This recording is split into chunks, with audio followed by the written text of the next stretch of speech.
Dear students, आज हम पढ़ेंगे स्थैतिक विश्लेषण के रूप। उनमें से पढ़ेंगे हम आज माइक्रोस्टैटिक यानी कि व्यष्टि स्थितिकी। पिछले वीडियो में हमने स्थैतिक अर्थशास्त्र और उसकी विशेषताओं के बारे में पढ़ा।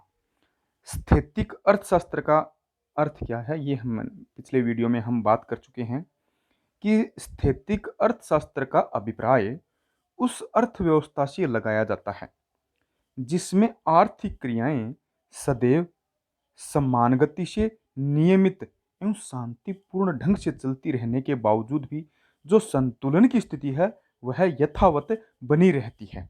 तो इसको हम स्थैतिक अर्थशास्त्र कहते हैं। अब हम पढ़ेंगे स्थैतिक विश्लेषण का जो रूप है, पहला है व्यष्टि स्थितिकी माइक्रोस्टैटिक के बारे में।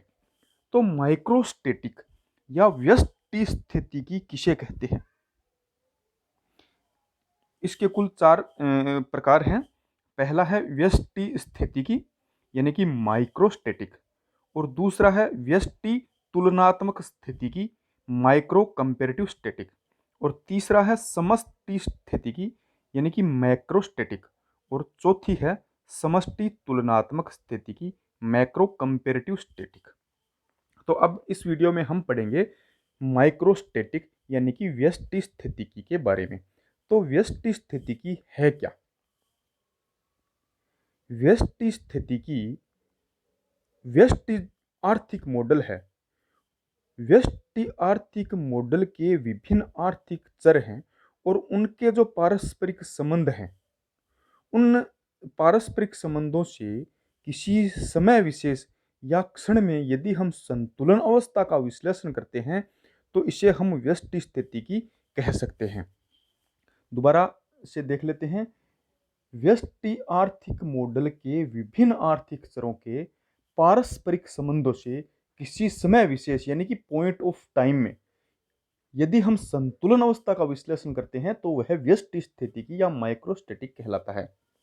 यानी कि व्यष्टि स्थितिकी जो है माइक्रोस्टैटिक के अंतर्गत एक समय बिंदु यानी कि पॉइंट ऑफ टाइम पर मांग एवं पूर्ति के दिए हुए फलन से जो कीमत निर्धारित होती है वह कीमत एक लंबे समय तक या यूं कहें तो काल पर्यंत बनी रहती है।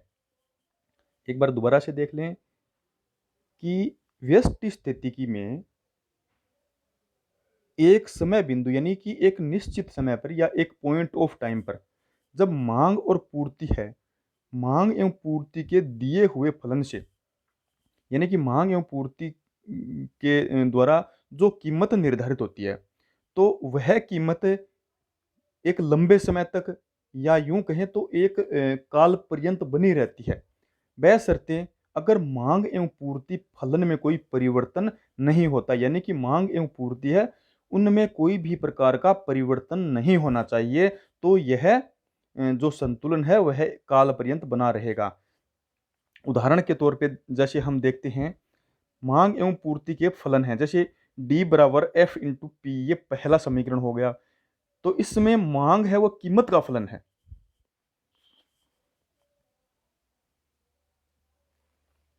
इसमें मांग है वो कीमत का फलन है। दूसरा है एस बराबर एफ पी, ये दूसरा समीकरण हो गया। इसमें पूर्ति कीमत का फलन है। पहले समीकरण में मांग है वह कीमत का फलन है, दूसरे समीकरण में पूर्ति कीमत का फलन है।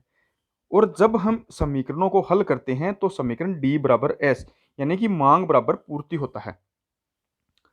अब हम एक रेखा चित्र के द्वारा इसको समझने का प्रयास करते हैं। तो जो रेखा चित्र बनाया है इसमें डी है वो मांग को प्रदर्शित करता है, और एस है वो सप्लाई यानी कि पूर्ति को प्रदर्शित करता है, और पी है वो कीमत को प्रदर्शित करता है। डी डी मांग वक्र है और एस एस पूर्ति वक्र है। डी डी तथा एस एस यानी कि मांग वक्र एवं पूर्ति वक्र जब एक दूसरे को ई बिंदु पर काटते हैं तो यह ई साम्य बिंदु कहलाता है। तो इस ई बिंदु पर जो मूल्य है यानी कि ओपी मूल्य है, वहां पर वस्तु की मांग एवं पूर्ति दोनों बराबर है यानी कि वह साम्य बिंदु है। तो मांग एवं पूर्ति की परिस्थितियों में कोई परिवर्तन नहीं होने तक यह संतुलन अवस्था वर्तमान में वो एक लंबे समय तक या काल पर्यंत बनी रहेगी।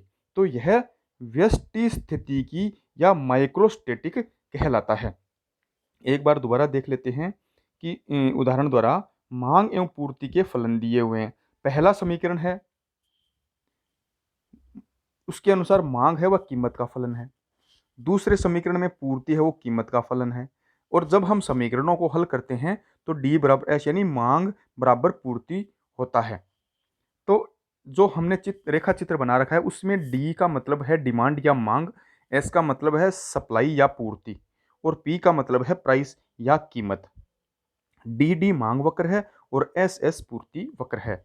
तो डी डी और एस एस जो पूर्ति वक्र हैं वह ई बिंदु पर एक दूसरे को काटते हैं, यानी कि जहां पर मांग वक्र एवं पूर्ति वक्र है जहां पर एक दूसरे को काटे वह संतुलन बिंदु होता है। तो इस रेखा चित्र का संतुलन बिंदु ई है, और जहां पर संतुलन बिंदु होता है तो मांग एवं पूर्ति की शक्तियों से मूल्य का निर्धारण वहीं पे होता है। तो ई बिंदु पे साम्य अवस्था का जो मूल्य है वह ओपी होता है। अब जब तक मांग एवं पूर्ति है उनकी परिस्थितियों में कोई भी प्रकार का परिवर्तन नहीं होगा तब तक यह संतुलन यानी कि ई बिंदु वर्तमान एवं काल पर्यंत बना रहेगा। थैंक्स।